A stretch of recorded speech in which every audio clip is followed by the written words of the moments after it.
যদি মনে করেন যে আমি তৃণমূলের প্রতিনিধিত্ব করব, তাহলে ওনার ব্যাপারটা উনি দেখবেন।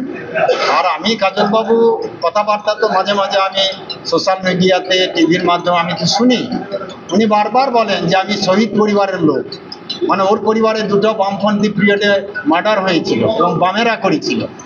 এবার যদি উনি সেই মানসিকতা ছেড়ে একটু যদি অন্য মানসিকতা না তৈরি করেন, তাহলে আমি বলবো আপনি পরিবারেই ক্ষতিগ্রস্ত হলেন, আবার আপনার দ্বারা কে ক্ষতি হবে আপনি কি এটা চাইবেন?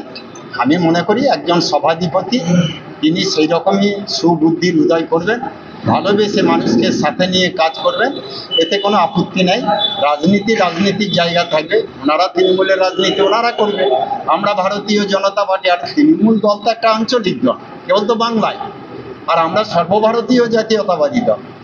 আমাদের যা এখন প্রসার, তাতে আমাদের কাজ করা কোনো অসুবিধা নেই। আমরা কাজ করব, সংগঠন বাড়াবো, দলকে শক্তিশালী করব, এটা আমার টার্গেট। বিগত কয়েক বছর ধরে বিজেপির অনেক গোষ্ঠীকন্দল দেখা যাচ্ছে, এ বিষয়ে কি বলবো? গোষ্ঠীকন্দল কোনো পার্মানেন্ট ইস্যু নয়। গোষ্ঠীকন্দল ঠিক যদি অভিভাবক থাকে তাহলে গোষ্ঠীকন্দল থাকবে না।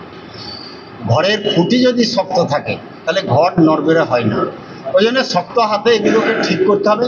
আর আমার বিশ্বাস, আমি এখানকার সমস্ত কর্মী কার্যকর্তাদের আমি ভালোভাবে চিনি, কেন আমি এই জেলাতে দুবার সংগঠন সম্পাদক ছিলাম, অখণ্ড বীরভূম জেলায় আমি সভাপতি ছিলাম, এর আগে আমি এখানকার বিভাগের দায়িত্ব নিয়ে কাজ করেছি, তারপরে আমি এখানে মোরসর বিধানসভায় আমার জন্ম, আমি ছাত্র জীবনের পর থেকে এই রাজনীতি করি। আমার বিশ্বাস, আমি যদি আমার কর্মী কার্যকর্তাদের কাছে আপিল রাখি, অনুরোধ রাখি, তাহলে সমস্ত কার্যকর্তা সব ভুলে দলের পাশে দাঁড়াবে, আমার পাশে দাঁড়াবে, এটা আমার বিশ্বাস। দাদা, বিগত নির্বাচনগুলোতে দেখা গিয়েছে খেলা হবে এবং রাস্তায় উন্নয়ন জারি থাকবে, এই ধরনের স্ট্র্যাটেজি তৃণমূলের হাতে, তার প্রতিরোধ করতে আপনারা কি করছেন? দেখুন, আমি তো 19 সাল থেকে সভাপতি ছিলাম। আপনারা কোথাও দেখেছেন যে আমি কোনো মিটিং করতে, মিছিল করতে, কোনো জায়গায় সভা করতে, কোনো জায়গায় আমি বাধা পেয়েছি? আমি তো পাইনি, আমি সিকিউরিটিও নিইনি। তাহলে আমি তো যথারীতি লাভপুরে, আমি যখন সভাপতি ছিলাম না তখন তো জল ভরে মাটি চষে মিটিং করতে দেয়নি, আর আমি সভাপতি হয়ে আসার পর থেকে লাভপুর থেকেই তো মিটিং শুরু করছিলাম, তাই আমার তো কোনো অসুবিধা হয়নি।